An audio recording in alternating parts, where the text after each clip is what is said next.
सभी को बहुत बहुत प्यार और सत्कार। प्यारे साथियों, जैसा कि हम लोग अपने वीडियोस में चर्चा कर रहे हैं परमहंस योगानंद जी की आत्मकथा योगी कथामृत के बारे में, तो आज हम पहुंचे हैं 8वें अध्याय पर, जिसका शीर्षक है भारत के महान वैज्ञानिक सर जगदीश चंद्र बोस। तो अब परमहंस योगानंद जी को जानकारी मिली है भारत के इस महान वैज्ञानिक के बारे में। जैसा कि हमें पता है कि उनको बहुत शौक है, बहुत उत्सुकता रहती है किसी भी संत महात्मा से मिलने की। और ये जो वैज्ञानिक है, ये भी एक संत महात्मा की तरह ही है। तो इसकी भी उनको जानकारी मिली जब उनके कानों में शब्द पड़े। एक प्रोफेसर अपने साथियों से ये चर्चा कर रहे थे और वो कह रहे थे कि जगदीश चंद्र बोस ने वायरलेस की खोज मार्कोनी से भी पहले कर ली थी। तो ये शब्द सुनकर परमहंस योगानंद जी ने जाना कि वह प्रोफेसर कौन है और जे सर जगदीश चंद्र बोस कौन है। तो उन्होंने बताया कि ये प्रेसिडेंसी कॉलेज में है मेरे साथी प्रोफेसर। तो अगले ही दिन उनका घर जो था सर जगदीश चंद्र बोस का, परमहंस योगानंद जी के घर के नजदीक ही था। वो अगले ही दिन को उनके घर पर पहुंच गए और बहुत ही अच्छा स्वागत किया जगदीश चंद्र बोस जी ने परमहंस योगानंद जी का। और उन्होंने उनको बताया कि मैं पश्चिम की वैज्ञानिक सोसाइटीज में शामिल होकर अभी भारत वापस आया हूं और मेरे द्वारा खोजे गए नाजुक औजारों में वहां के मेंबरों ने बहुत ही गहरी दिलचस्पी दिखाई है। और सर जगदीश चंद्र बोस ने खोज की थी बोस क्रेस्कोग्राफ की, जिसमें किसी भी वस्तु को बड़ा करके दिखाने की शक्ति 1 करोड़ गुना थी, जबकि जिसकी इससे पहले खोज हुई थी खुर्दबीन की, वो केवल किसी वस्तु को कई हजार गुना ही बड़ा करके दिखा सकती थी, लेकिन क्रेस्कोग्राफ 1 करोड़ गुना बड़ा करके उसको दिखा सकता था।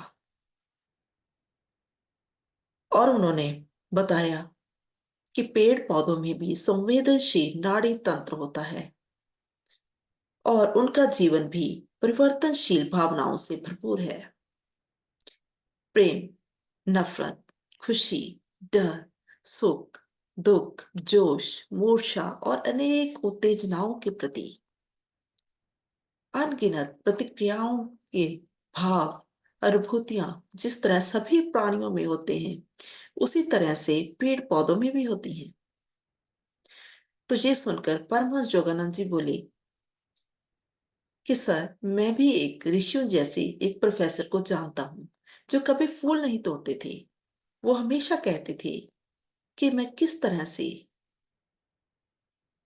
गुलाब से उसकी सुंदरता छीन लूं और किस तरह से उसके आत्म सम्मान को ठेस पहुंचा दूं। तो आपने जो जो खोजें की हैं, मुझे लगता है उनके ये शब्द बिल्कुल सच्चे सिद्ध हो रहे हैं इससे। तो ये सुनकर बोस बोली, कवि सच के साथ एक होता है, जबकि वैज्ञानिक अजीबोगरीब तरीके से उस तक पहुंचने की कोशिश करता है, यत्न करता है। और उन्होंने इनवाइट किया परमहंस जी को कि तुम किसी दिन मेरी प्रयोगशाला में आना, मैं तुम्हें क्रेस्कोग्राफ के बारे में प्रमाण दिखाऊंगा। तो फिर उनसे धन्यवाद करके उनसे विदा लेकर परमहंस योगानंद जी अपने घर चले गए। और कुछ दिनों बाद उनको पता चलता है कि बॉस ने प्रेसिडेंस कॉलेज, जहां पर वो प्रोफेसर थे, वो छोड़ दिया है और उन्होंने अपना इंस्टीट्यूट बनाया है जिसका नाम था बोस इंस्टीट्यूट। और उसका जिस दिन उद्घाटन समारोह था, उस दिन परमहंस योगानंद जी को भी इनवाइट किया गया था। वो भी वहां गए थे और वो उस विज्ञान के नए घर को देखकर बहुत ही खुश हुए, बहुत प्रसन्न हुए, क्योंकि उसका मुख्य दरवाजा ही दूर से किसी प्राचीन मठ की याद दिलाता था। और कमलों के सरोवर के पीछे विशाल पकड़े खड़ी एक औरत की मूर्ति, जैसे पूरी नारी जाति के लिए अम्र प्रकाश ज्ञानदाती के रूप में भारत का सम्मान का सूचक थी। और बगीचे में अगोचर ब्रह्म को समर्पित एक मंदिर था, और मंदिर में मूर्ति वाली वो जो जगह थी वो खाली छोड़ी हुई थी। और इस मौके पर जगदीश चंद्र बोस ने जो भाषण दिया, वो इस तरह लग रहा था जैसे किसी प्राचीन ऋषि के मुखारबिंद से आध्यात्मिक प्रवचन निकल रहे हों।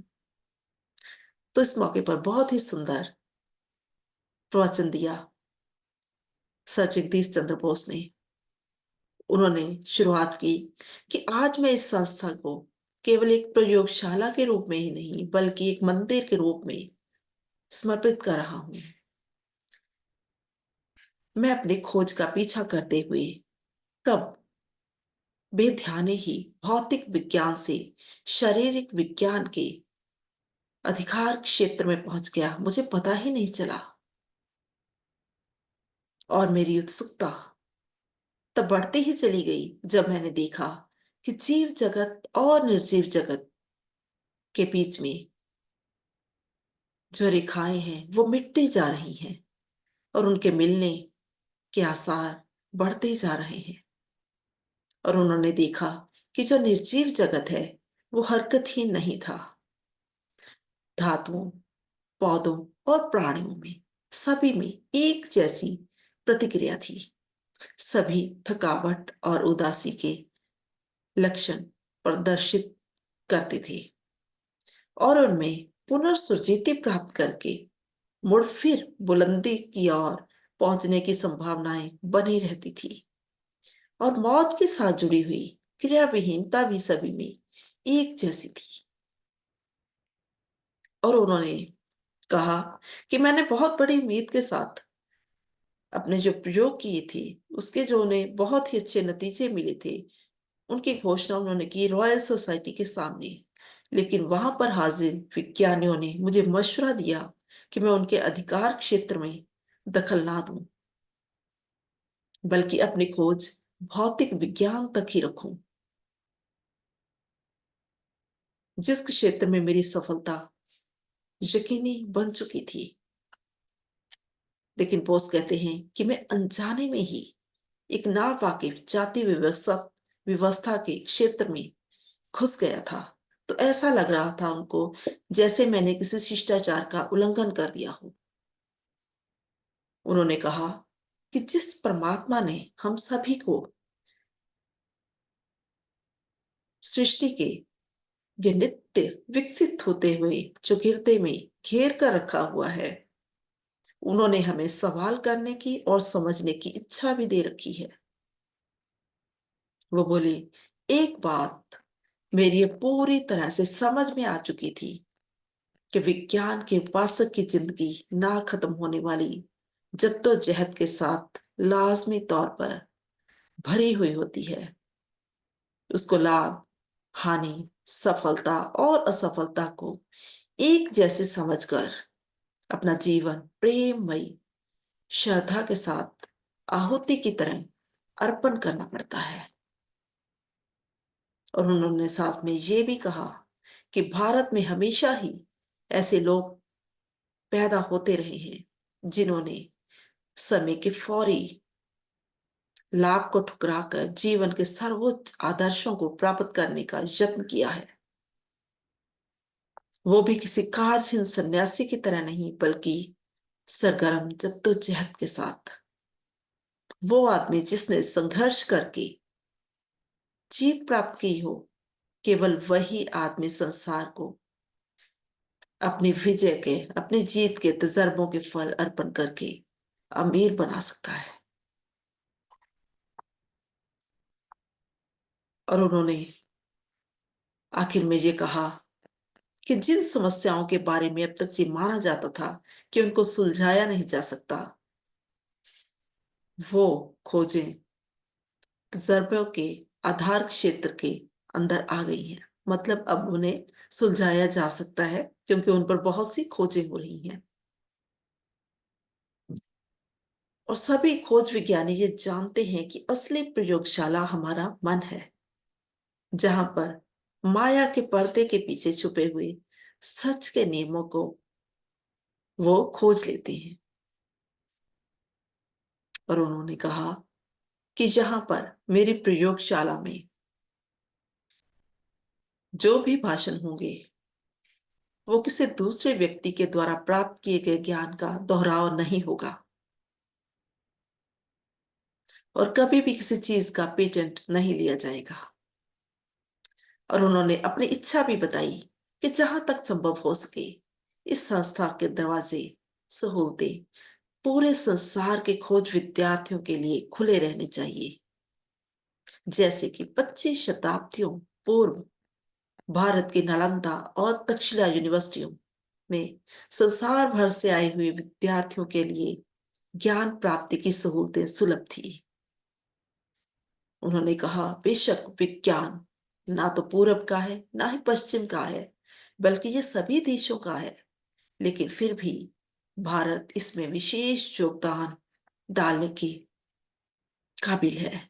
भारतीयों की कल्पना शक्ति ऊपर ऊपर से परस्पर विरोधी लगने वाले तथ्यों की गुत्थी में से भी नए नियम निकाल सकती है।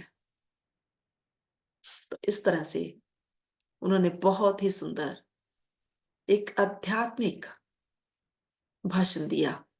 उद्घाटनी समारोह हुआ और फिर सभी अपने घर चले गए।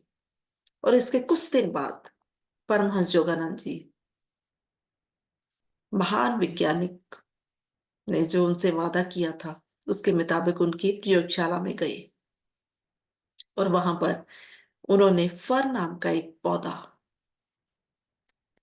उस पर क्रेस्कोग्राफ लगाकर परमहंस योगानंद जी को दिखाया, और उन्होंने उनको बिठा दिया और कहा कि चित्रपट वो देखें कि इसकी हरकतों में अनेक गुना बढ़ोतरी होगी।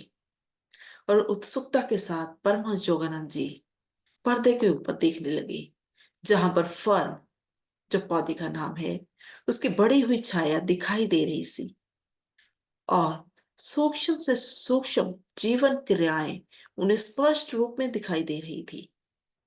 उनकी नजरों के सामने वो फर्न का जो पौधा था बहुत ही धीरे धीरे से बढ़ रहा था। और अचानक वैज्ञानिक महाशय ने फर्न के पौधे को धातु की एक छोटी सी सोटी जो थी उनके पास, उससे छुआ, तो पर्दे के ऊपर चल रहा ये मूक नाटक एकदम से रुक गया। और जैसे ही वो सोटी उस पौधे से हटा ली गई, तो उस पौधे का धारा प्रवाह बढ़ना फिर से दोबारा से शुरू हो गया।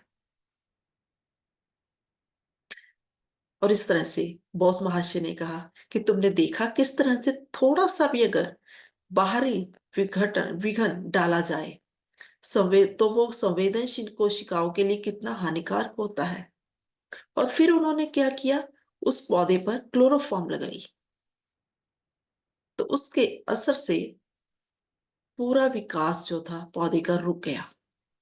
और फिर उन्होंने क्लोरोफॉर्म के असर को खत्म करने के लिए दवाई लगाई, और उसके बाद उस पौधे ने फिर से विकास करना शुरू कर दिया। तो परमहंस योगानंद जी कहते हैं कि मुझे ये सब इतना अच्छा लग रहा था, जिस तरह एक फिल्मी कहानी की तरह मैं उसमें पूरी तरह से डूब गया था, मग्न हो गया था। और फिर अचानक से क्या किया, बॉस महाशय ने उस फर्न के पौधे के एक हिस्से में एक तीखा यंत्र, एक औजार उसके अंदर डाल दिया। तो पौधे ने अचानक दर्द महसूस किया और रुक रुक कर व्याकुल होना सूचित किया। और फिर वैज्ञानिक भाष्य ने पौधे के तने का एक हिस्सा एक ब्लेड के साथ काट दिया, तो छाया पर बड़ी तेजी के साथ छटपटाहट दिखाई दी, और फिर मौत के अंतिम विराम के साथ वो शांत हो गई, यानी पौधे की मृत्यु हो गई। तो अब बॉस ने बताया कि एक विशाल पेड़ को उन्होंने इसी तरह पहले क्लोरोफॉर्म दिया, और फिर उसे एक जगह से दूसरी जगह पर लगाने में सफलता प्राप्त की थी। और उन्होंने कहा, हम जितनी गहराई से देखते हैं उतनी ही ज्यादा स्पष्टता के साथ हमें पता चलता है कि प्रकृति ने कुदरत के हर एक रूप को एक ही सूत्र में पिरोया हुआ है। और पौधे पर तजर्बा करने के बाद अब बॉस महाशय ने एक और यंत्र की तरफ इशारा किया और परमहंस योगानंद जी को कहा कि अब मैं तुम्हें एक लोहे की चादर, उनके पास थी, उस पर कुछ तजर्बे करके दिखाता हूं। धातुओं में एक प्राण शक्ति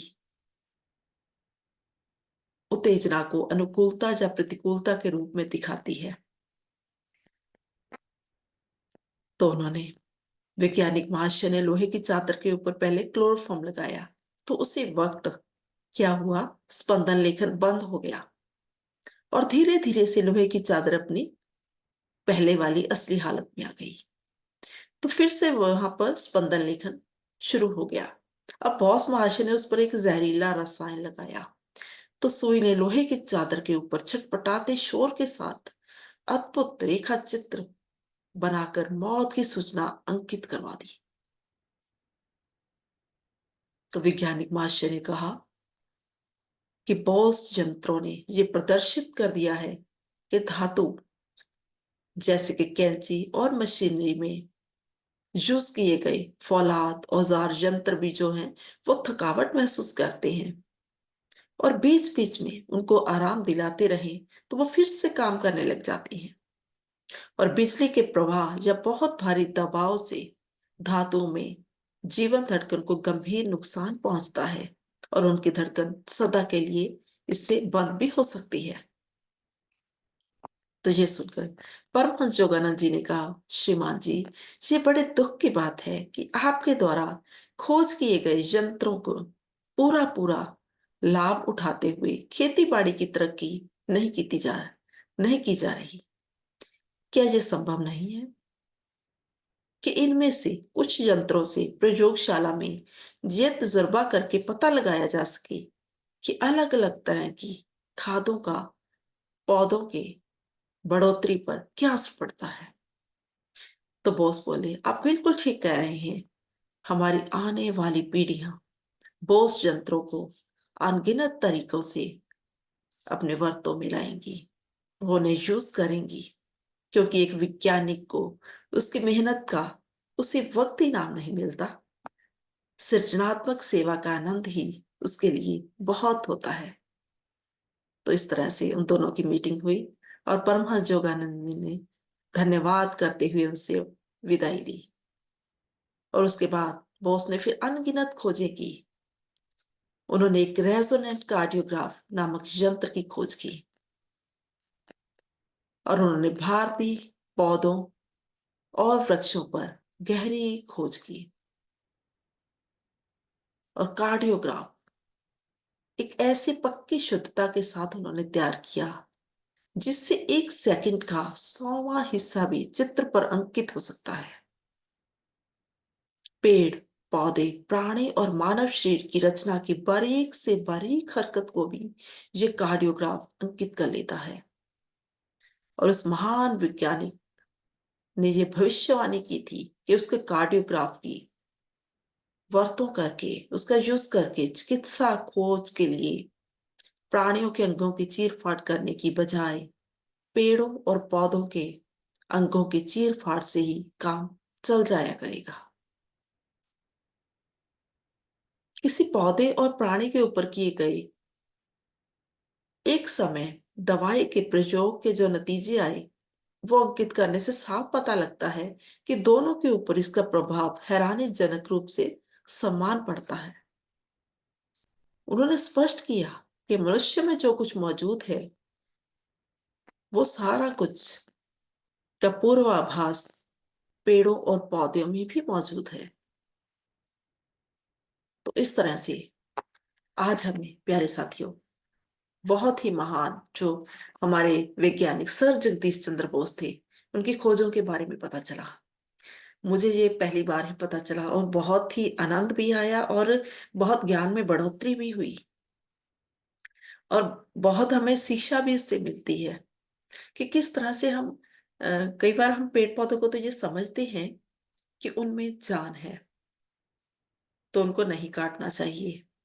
लेकिन हम निर्जीव जगत जैसे उन्होंने बताया कि कैंची, धातु की जो भी चीज़ें होती हैं, हमारे घर में जो चीज़ें होती हैं, हम उनकी तरफ बिल्कुल भी ध्यान नहीं देते। जिनकी तरफ हमें उसी तरह से जिस तरह हम सजीव वस्तुओं की तरफ ध्यान देते हैं, हमें उनकी तरफ भी पूरा ध्यान देना चाहिए। उनको भी उतने ही आराम की ज़रूरत होती है और साथ ही हमारे प्रेम की भी उन्हें ज़रूरत होती है। तो मुझे तो इसमें से बहुत ही सुंदर शिक्षाएँ मिली। मुझे इतने प्रेम और शांति से सुनने के लिए आप सभी का बहुत-बहुत शुक्रिया। आप सभी को ये सभी वीडियोज़ किस तरह के लग रहे हैं?